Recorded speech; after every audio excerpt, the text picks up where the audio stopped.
Good afternoon, everyone. Welcome to TMLS 2024. My name is Vicky, and it's my pleasure to introduce our speaker for today, Amar and Christian. Christian Picón Calderón is an accomplished MLOps engineer at Zapata Computing with over 3 years of experience in designing and implementing machine learning platforms based on open source technology. Christian has been instrumental in designing and architecting systems for machine learning applications for various client projects.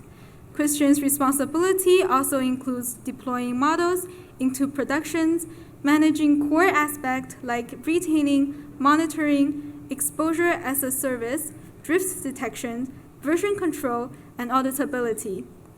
He collaborates closely with data engineers to define data pipelines and requirements for the model and task ownership of the technical interview components for software, machine learning, and data engineering position, as well as technical onboarding.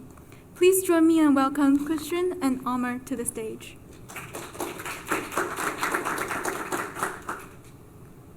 Good afternoon, everyone. I'm just going to do a quick intro about Zapata AI so that I can set some context for Christian. He is the star of the show. I'm just overhead. So, all right. Anything you hear or see here is all. Some of it is forward-looking. Some of it is,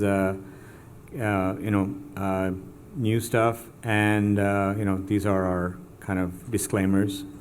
So, just quickly about Zapata AI.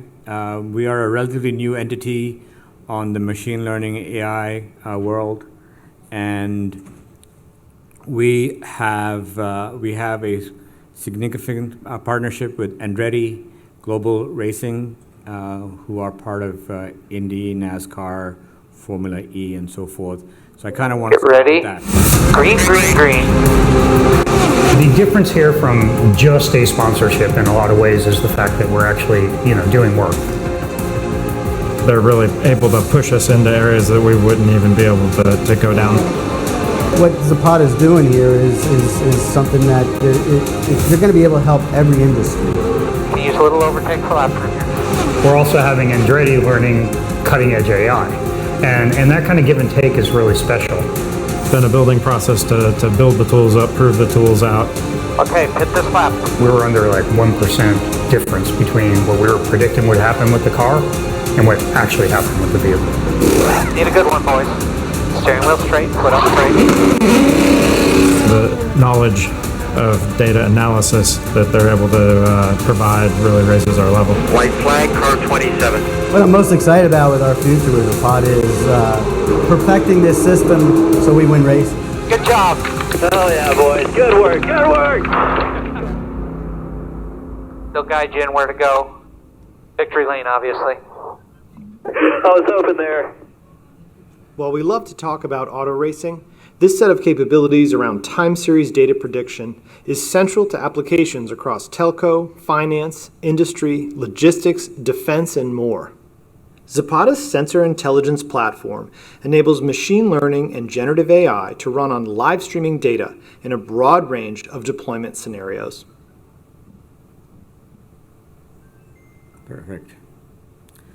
So that's us in a nutshell. Our expertise is in those realms of real-time streaming data, scaling it, being able to run it computationally, complex calculations using ML, but scaling out. So we use our origins in quantum computing and now apply them to basically GPU-style computing to scale out calculations, and that's our real expertise in doing that. What we've decided to do is focus all that expertise in certain key industries specifically. And that is really the key of why we're here, is talk to financial services, telecom, manufacturing, drug research, and a few others. As you can see, we've done a lot of work, early work in pure computational chemistry, but what we want to talk to you about here is really how we wrote custom code, put it on our orchestra stack, and tell you about those details of what problems that we solve for Andretti Global Racing, and we continue to do so over the last 2.5 years. So it's a long-term partnership. They have an investment in us as well, and that's helping us become more commercial right now. We're just out there in the podium, so if you have questions now or later or Monday, please come by and see either myself or Christian. We will be happy to chit-chat with you guys. I'm going to do one more and talk about the 4 key areas that we've innovated in terms of machine learning and capabilities. These are our 4 leading areas of machine learning and AI that we believe we are world-leading experts in. So anomaly, predictive, sensor fusion, and combinatorial optimization. These techniques are techniques that we've learned through many years, last 7 years of hard work. So if you want to know what we're really about, please come and talk to us, and we're happy to do that. But that should give you an idea of our space. Again, customers, we can talk about that much later, but I just want to give you a sampling of how diverse our work has been through research, engineering, and even custom ML operations as well. So those 3 domains. Now I'm going to turn it over to the star of the show, Christian, and please feel free to ask him questions or leave them till the end, and he will take over from there. Christian, away you go. Thank you. First of all, nice to meet you. So Andretti,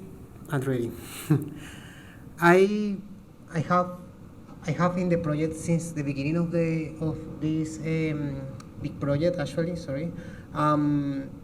So when we got Andretti as a customer, and they were saying, "Hey, we have a bunch of data, right?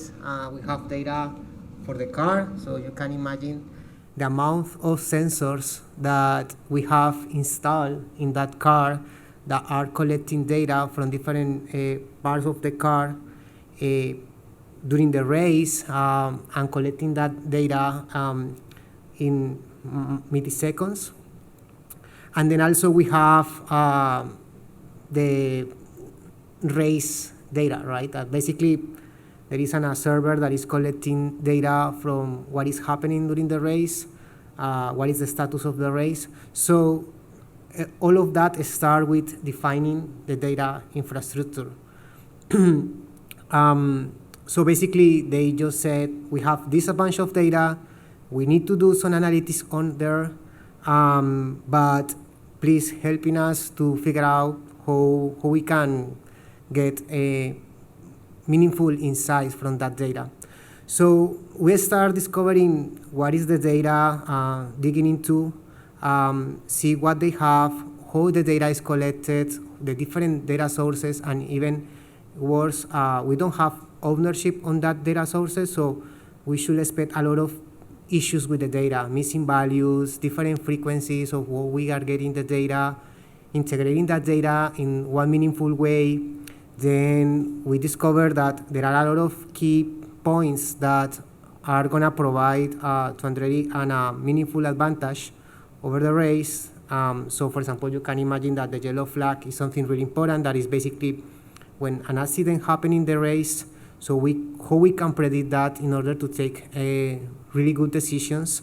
Then, of course, the lap time prediction, how fast the car is going to be in the next lap. The tire degradation model, so basically, yeah, we need to figure out when is the right moment to change the tires and what type of tires we should use. And the other one is the virtual sensors that basically is the part of generative AI. Nowadays, there are a lot of attention around LLMs, but generative AI is not only LLMs, it's basically a lot of different stuff. In this case, we use generative AI to supply one sensor that is critical for the car, but we cannot use it during the race. So we have to figure out a way how collecting the data from different parts of the car and generate that sensor, the data for that specific sensor that we cannot use. Then there are a lot of work that we can do around the race strategy. You know that basically the race strategy is everything on these kind of events. And the last part is basically monitoring and tracking what is going on with the cars for each event. So the mechanics engineers, they modify the car and we need to track that for later pre-processing. So how I was saying, we have a lot of challenges, from specifically from how we integrate that data in one meaningful way and how we can inject that data in machine learning models, how we can model that data. So it's really hard because the data comes from different frequencies, different data sources. We need to synchronize all of that data and then feed that data into the model, but also we have to consider the missing data, how we deal with the missing values, how we clean that data, everything of that in real time, basically in event-driven streaming. Then how to merge that data. We also have test data, how we integrate this kind of unstructured data with the time series. And basically, the most challenging thing was that we need to do all of that in cloud, but also deploy that on edge. Because of internet constraints, the truck is moving around the different events, so there is no basically a stable internet connection. So we have to figure out how to build a platform that supports all of this work. And we need to we should start with defining that platform. So that brings this idea of having our own platform that is going to provide the support to the data scientists in order that they can model the data, but also we can extend that to other industries and customers. Specifically for Andretti, the main constraint was that the data is coming in event streaming, right? And also we don't have ownership on those data sources, so we have to basically be fast in fixing books on hot, try to define right policies in order to reduce the time that we spend on fixing the bugs because of the data. The data schema change over the time. And then we have to model that data, we have to create the machine learning models and figure out how to deploy those models on the edge, on the truck, but also figure out the scalability, the concurrency of different models because we have several use cases for the same customer. So, and then we need to collect all of that data, what is happening with the data in the truck, and then provide that data to the data scientists and machine learning researchers. Right, because they cannot be on the truck on hot trying to figure out what is going on with the data. So we need to provide right policies in order to back up that data and expose that data properly to our researchers and data scientists. So that brings the idea of having a cloud infrastructure that is synchronized with what we deploy on the edge. So we start with one of the first use cases that was the pre-race strategy. Basically, one of the key aspects that we need to figure out in the race is that when is the right moment to do pit stop and what is the right type of tires that we need to use. So that is a key aspect on the race, and we need to basically predefine that strategy before the race start in order to have a clear roadmap or a strategy of what we are gonna do during the race. The problem is that it's a kind of a factorial combination that takes a lot as you increase the number of parameters. So consider that each parameter could be one lap, each lap, and each lap could contain two parameters. The pit stop, when to do the pit stop, that is a binary selection, and what type of tires to use.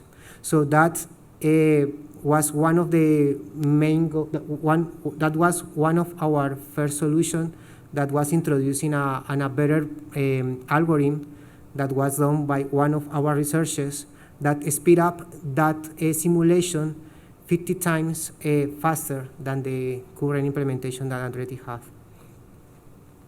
And also, we need to provide the capability to rerun this race strategy during the race in order that the race engineers can introduce new parameters to the simulation and try to figure out how the race strategy is changing over the time.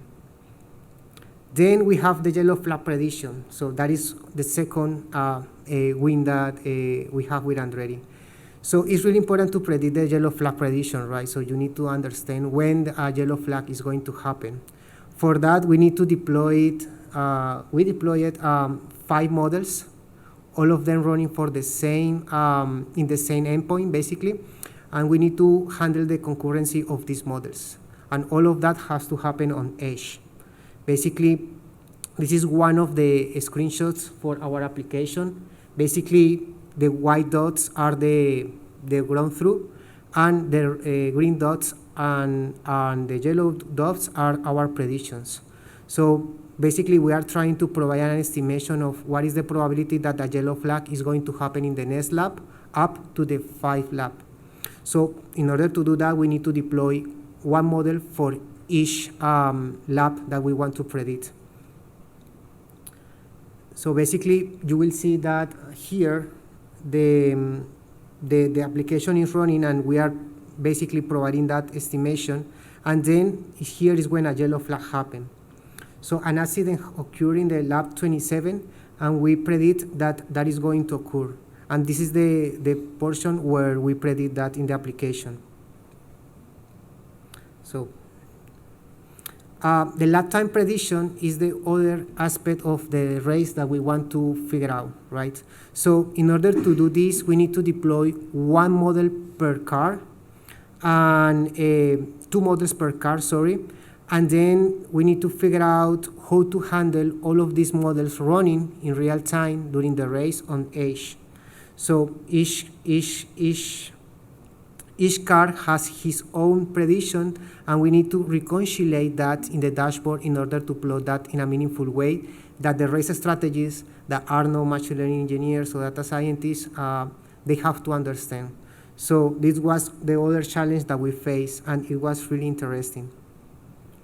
And then we have the generative AI part of the application. In this case, we have a lot of sensors of the cars, and we need to predict the slip angle. The slip angle is a crucial aspect of the race, because it's when the car is turning in the corners, and then we need to figure out what is that angle, what is the precise angle that we need to have on that specific race. So the problem is that we cannot install a sensor that measures that data directly. So we have to figure out the different sensors that are correlated with the data that we want to measure, and then establish a model that probabilistically predicts the values of those angles. Then in the practice, where we have more capability to install that sensor, we compare the predictions of our generative sensor data with the real data, and this is what we got. Any questions so far? No? Sorry. Yeah. So I understand Zapata provides the... hold on, mic's coming. I have a loud voice anyways. Room's 4, guys. Right. Sorry. I got you. Thank you. So I understand Zapata provides consulting as well as the platform, right? And the consulting is basically the necessary machine learning research required for your application, like my application in my case. And the platform is like actual hardware plus your SaaS, offering. Let's say that I have my field is a specific kind of sport, skiing, mountain. Basically, I'm talking about alpine skiing. Would you give me some sort of kind of like a satellite dish? Because in the mountain we don't have internet, and I'm going to be monitoring real time the position of the body joints of my skiers, right? And ultimately I'm going to aggregate that data, but am I going to be able to be able to process that and get and give immediate feedback to my skiers? Yeah, basically we have an expert of hardware engineers as well, so they can provide consultant of what is the right hardware that we need to install in your system, given the requirements of your problem, right? And then we have data scientists that analyze that data. So basically we provide a whole service that where we install the application in your device or in the device that we recommend you to have. We collect all of that data, we analyze that data in our site, in our cluster. We train the models, we do everything about pre-processing that data, cleaning that data, filling the missing values, modeling that data, and then when we have a model that is good enough, we deploy that model into the device that we have for you. We run the inference there, and we collect all of this data in order to provide feedback again to the model, to retrain the model and be updated with what is happening in the data. So that's basically how we operate. Yeah, that's. So the model would be retrained asynchronously, basically, not necessarily through the race or the particular event. It really depends of how much important it is for you to have a right prediction. So if you told me that I can wait one day to do the prediction and have a model that is up to date, we are okay, we can train that in our side and we just only deploy the inference. But if the case requires that we need to retrain on site and do the inference as well, we can also do it. Actually, that is one of the plans that we have with our customer with this one. One last question. Is this also applicable for not actual race days, but say for training or during simulation? Yeah, so that's interesting because, for example, I want to show you one of the things that I think that provide advantage to us to do this is that basically we figure out how to replay what happened before, right? So basically this is an race that already happened, right? And we can replay the race, we can collect the data, but also we can deploy different models to try to understand which model performs better in your data.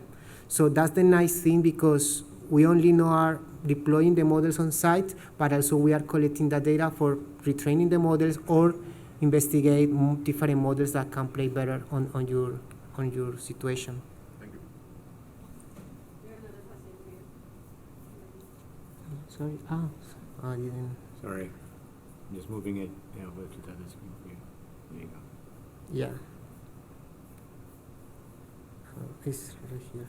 Yeah. Let me help you. Sorry. Oh, I hear you were replaying the. Yeah. So I think that for anyone that wants to do edge computing, this capability is extremely necessary, because this basically provide the way to data scientists to iterate over the models without having to wait until collect the data. So we can basically see what happened before, try different architectures, see what happened on those old events, and then try to deploy that new version of the model. And that improve a lot the development cycle of the models. So we basically we can reply any race, and all of this is happening in streaming. This is no batch. We basically replicate the entire collection of the data on site in our cloud environment, and we can see, yeah, whatever race. And for example, I can try this with one model, other model to see what model performs better and collect the performance of the model. Especially if the site has connectivity, so that scale you choose or alpine slope you choose has connectivity. This is possible, in the race or close to the race. Right? So that's the only requirement. Once the model is built, you can replay every race. But I'm thinking that I could also actually use this replay to train to, for example, overnight, to actually, when talking to the athletes, they can see how they perform, right? So this is, yeah, and make inferences about, as you say, that's the angle, for example. In my case, we would like to make a prediction, oh, maybe what happened, probably what you did is this wrong move or something yeah. like that, right? Yeah, that's exactly the point. We can simulate different scenarios to basically predict what is going to happen in that specific scenario. That actually we have other customers where we are basically doing something similar, where we create hypothetical scenarios or we augmentate the data that we don't, where we don't have enough. So when we don't have enough, so for example, we have a specific set of data that is really few, there are few samples. So with generative AI, we increase the number of samples of that specific condition, and we basically recreate that scenario and feed that into the model. So we create a simulation, an hypothetical scenario, and we try to see how the model is going to perform on that scenario where we don't have enough data. Sorry, you say you add more samples or features? We add more samples. With generative AI, basically we can understand the distribution pattern of the data for different clusters, and we can expand the number of data that we have for that specific cluster. So, yeah. There's actually 4 questions. Oh, okay. So I think we just have maybe 5 or 6 minutes. Please go ahead. Okay, thank you. I'm wondering about the human in the loop here. So this data goes to support some decision, I imagine, either for the mechanics or for the driver.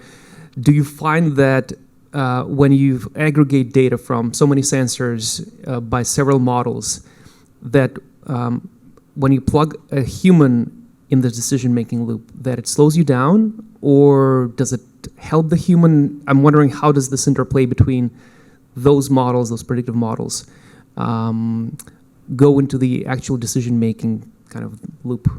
Yeah, so we have a contact with our customer that has been with us in this iterative feedback, right? And we start with him figuring out what is the domain knowledge of the data. And then at the moment of deploy these models, we provide to him a kind of reports. So the nice thing about having the replay capability is that we can replay the race for a specific race that you are interested in. We try that race with a specific model of the models that we want to deploy. We can generate a report to the customer check if that model is behaving as is expected, or if they want to add a different features, if they want to remove feature or add more features, or if, for example, the customer has something in mind that we didn't consider, so he give us that feedback. So we iterate over that feedback, again with the replay, over and over and over, until the customer said, yes, this is okay. Yeah. Sorry, but... Let me help. Yeah. So we're feeding the data back to the race strategist and the race director. So it's augmenting their ability to make race decisions, and that's really where it's helping.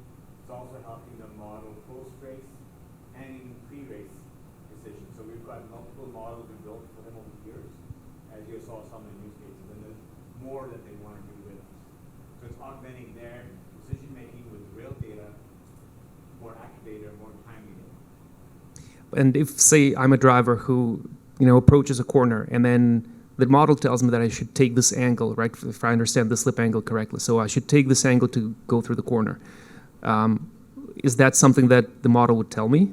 And then I would have to react to that. Okay, so I need to enter this corner at this angle. Basically, the driver is not seeing this data because he's really focused on don't crash. But they have a team behind, right? They use this the communicator. So the race strategists are the people that are seeing this dashboard, and they are seeing, okay, we are gonna have a yellow flag. So they communicate to the driver, please do the pit stop, because they don't explain that on the moment because it's really the driver is really under pressure. So, but they say to him what decisions the driver has to take. So before this, they were trusting on empirical knowledge. So what we are doing is to provide more insights based on data in order that their goods can be much better, right? So they can say, okay, I am basing my decision in something plus my experience. The slip angle is a virtual sense. It's an artificial API. So we see it, but we advise drivers later after the race on what we saw. Mm-hmm. And that's really the part of the driver coaching, debriefing, training. So the next time they always do better. Yeah. Okay. The Thank you. Thanks. I think we have time for one more question. I think it was Helena next, and then the guy in the back, and then this guy. Hi, my name is Helena. I'm very interested in how you use LLM to pre-process or process the data from real time with changing schema. I have done some research, like reading the papers in these area. It seems that there's a lot of hallucination that happens when you feed like a target schema and then and detect the schema that's constantly changing. And also, is your pipeline for the dashboard or visualization also handled by LLM? And if so, what's your approach to that? Sorry, if I understand your question, you are interested to see how we handle it, how we are handling the dynamic schema that the producers has, right? So basically, in order to do that, it's a matter of communication. They release a kind of documentation saying we are going to change this part of the schema. Then we have, in our side, we don't use an ORM like SQL Alchemy or all of these kind of frameworks. We use basically Pydantic. So with Pydantic, we basically check that the data that is incoming has the right schema, has the right data types, and if they send us a notification that they are going to change the schema, we create another version of the schema. So we have two alternatives. We have the new version and the old version. If the new version fails because maybe the notification was not read for any reason, we roll back to the old one, and we just deprecate or ignore the new feature or the new value that they added. And given that, like working with Pydantic have some latency, so how does that affect if the schema changes in real time? Well, I think that with the version 2, that is ROS-based, to be honest, we saw a lot of improvements in the serializing and serializing part of the data. So basically right now we are not having latency because of that. Maybe the latency of my experience that we are seeing is more in the feature creation on real time. So we have to transfer that data, we have to merge that data, we have to collect all of that data in order to feed that data to the models. That is the bottleneck that is consuming more latency of the system.